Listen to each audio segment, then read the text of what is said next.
ये है रघु, जो कि एक खूबसूरत टिड्डा है। इसे अपना जीवन अपनी तरीके से जीना पसंद है। वाह, क्या मज़ेदार जीवन है। ये फल और हरी भरी घास और ये धूप, वाह मेरे तो मज़े हैं। दिन भर इधर उधर होना और पत्तों पे आराम करना उसको बेहद पसंद है। ऐसे ही रघु एक घास का स्वाद उठा रहा था। जैसे ही देखता है एक फल उसके तरफ आ रहा है। अरे बाप रे, इतना बड़ा फल अपने आप ही आ रहा है। नहीं नहीं, ये तो भूत ही है। हाँ भूत है। बाप रे भूत, बाप रे, बचाओ बचाओ, कोई मेरी मदद करो। भूत।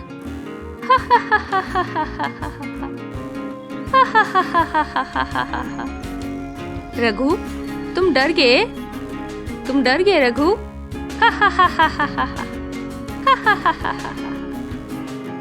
रघु, तुम एक फल से डर गए? फल से? मैं? नहीं, मैं नहीं डरता। मैं एक बहादुर टिड्डा हूँ।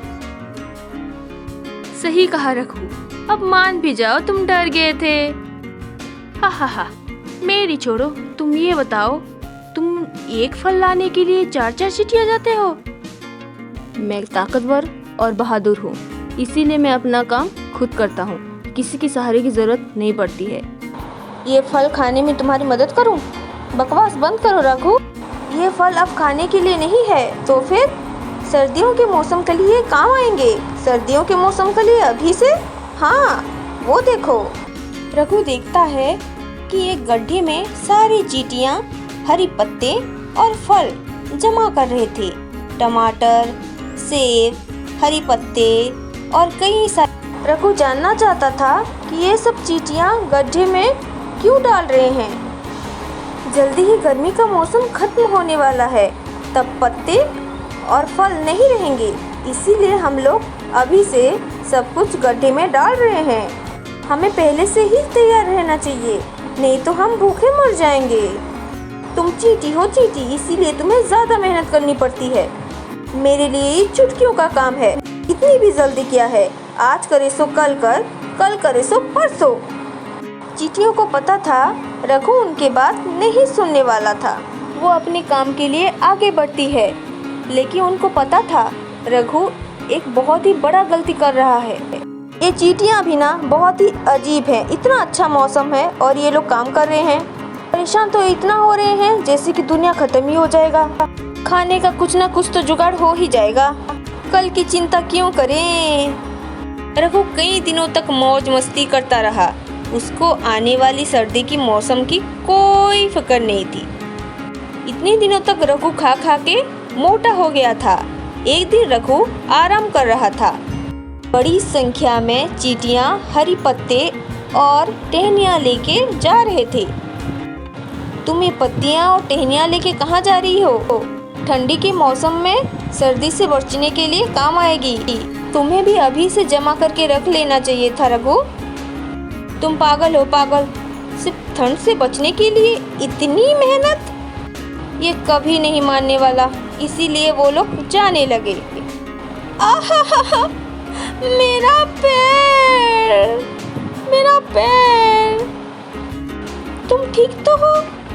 हाँ, मेरा पैर दुख रहा है, मैं चल नहीं पाऊंगी। तुम एक काम करो, मेरी पीठ पे बैठ जाओ, मैं तुम्हें छोड़ देता हूँ। सच्ची तुम ये कर सकते हो? हाँ हाँ, क्यों नहीं, चलो आ जाओ। रघु चींटी को साथ लेके उड़ चलता है। उस चींटी को भी बहुत मज़ा आता है। उसने हरी भरी ज़मीन देखी और बड़े बड़े झरने देखे। उसे हवा की झोंकों का एहसास हो रहा था। चींटी के घर के नज़दीक पहुँचे तो रघु देखा बड़े से गड्ढे में चींटियां हरी पत्ते डाल रहे थे। शुक्रिया रघु। हा हा हा, तुम्हें तो मज़ा आया होगा। अपना ख्याल रखना और अपने पैरों का भी ख्याल रखना। सुनो रघु, तुमने क्या पत्ते और खाना इकट्ठा किए? और सर्दियों के मौसम में तुम कहाँ रहोगे?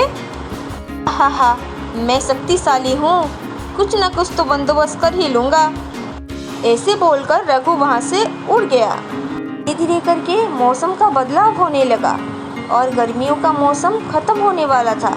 पत्तियों का रंग भी बदल चुका था, पर रघु अभी भी निश्चिंत था। खा खा के वो मोटा हो चुका था। वो अब बचे हुए हरी पत्तों का लाभ उठा रहा था। कहीं चींटियां दिखाई नहीं दे रहे हैं? हाँ, ये भी मेरी तरह शायद मौसम का मज़ा ले रहे होंगे। जब गर्मियों का दिन था तो ये लोग सारा समय अपने काम पे लगे हुए थे। सर्दियों का मौसम आ गया। चारों ओर बर्फ गिर रहे थे, पेड़ पौधे सूख गए थे।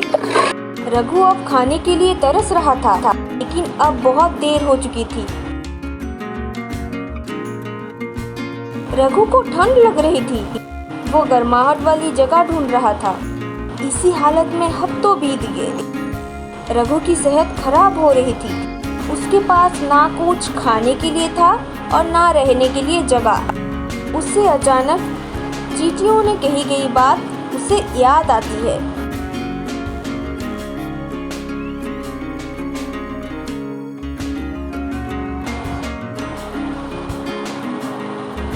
कौन है? अरे रघु, तुम? ये क्या हुआ तुम्हें? ओह, मुझे माफ करना, मुझसे बहुत बड़ी गलती हो गई। मुझे तुम्हारी बातें मान लेनी चाहिए थी। ओह, भूख लगी है, कुछ खाने के लिए दो।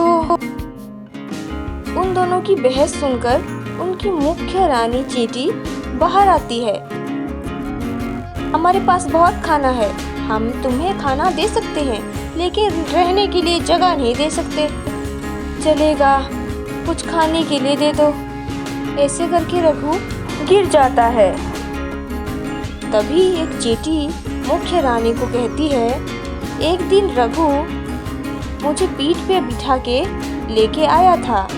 मेरे पैर में चोट लगी थी।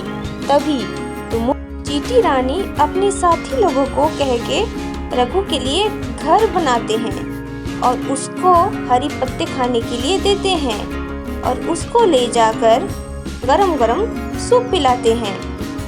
रघु बहुत ही जल्द अपने पैरों पे खड़ा हो जाता है।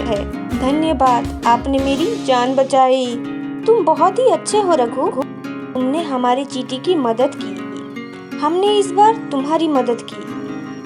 पर याद रखना, हमें हमेशा आने वाले कल के लिए तैयार रहना चाहिए। मैं समझ गया रानी साहिबा, फिर ऐसी गलती नहीं करूँगा।